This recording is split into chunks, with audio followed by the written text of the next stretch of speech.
Network. Dr. Ruth Anderson and Teri Angel here for a silent meditation. What we do on the silent meditation is Teri and I go behind scenes. She plays some beautiful music for you, and we invite you to meditate right along with us. Teri, good morning. Good morning. Thank Good you morning, for everyone. being right next to me here. I know, I love this. Yeah, what a treat. So, friends, welcome. We're so glad you're here with us. Just settle into meditation, and we're going to come back in 20, 25 minutes and share with you what Spirit shared with us. So, please make yourself comfortable. Thank you.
Well, that was fast. Ruth wasn't ready. But welcome back, everyone. I'm used to 5 minutes of waiting. Boom, there it is. Wow, that was cool. That was so cool. It was really cool. So to start, we were reminded of the last meditation excavation that we did, where Teri and I were present with energy of an elemental, and it was the unicorn energy. One of the things that we explored and experienced with that meditation was this full spectrum of color, which included many colors that we weren't familiar with here. And it was a healing and clearing energy. And one of the lines that we heard was to kick your low vibrational beliefs to the curb. And so that came in with the unicorn energy. And today we started out at the River of Life. Teri, do you want to start talking about that? Ah, the river of life. I saw us floating like on inner tubes down that river, and it was so calm and serene, and we just were enjoying it, just enjoying life. But then all of a sudden, we came to a place, and I saw Ruth reach out and grab onto a branch, like, oops, I'm going to put mine on hold right now. I'm going to stop for a minute and see what's going on. So we all have that opportunity at any given time. We can be floating along, we can be in our happy place, and then we decide to go into whatever the distraction is, whatever's going to pull us away from that serenity. And there's many things, so much that we can be distracted by, that shiny object syndrome, or somebody's reaching out to us to get our attention. But as we floated down that river and it opened up, I saw so many that were there with us, so many that are in our spiritual family, so many that have gone on from their bodies, and they're playing with us. And I can't remember, there were several of the spirit guides and angels that were just having a ball with us, just watching us. And you saw one that just like put its hand up under my chin and just letting us know their presence, letting us know they're there. So what really stood out to me is that when we're floating in the river of life, and what I see the river of life as is it's almost like a place, but I know it's not, Right. in the ethereal realm, and everybody has their own inner tube. You don't get to share with anybody else. We're all living our own lives. And when I stood up in the river of life, instead of flowing, going with the flow, when I stood up, I was buffeted by all of these things that were coming at me. It was really hard to stay grounded and be positive.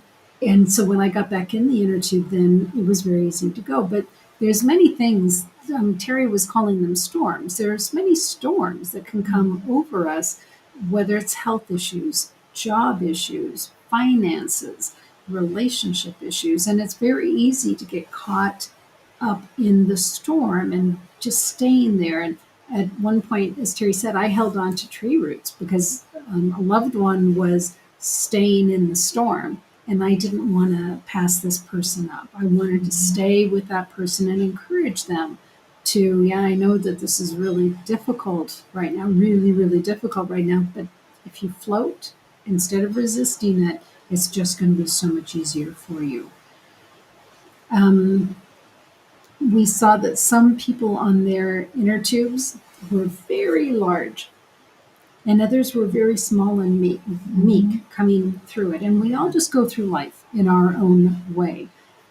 Some of us have been taught not to take up much space in the world, and others of us have been freed up to just be exuberant.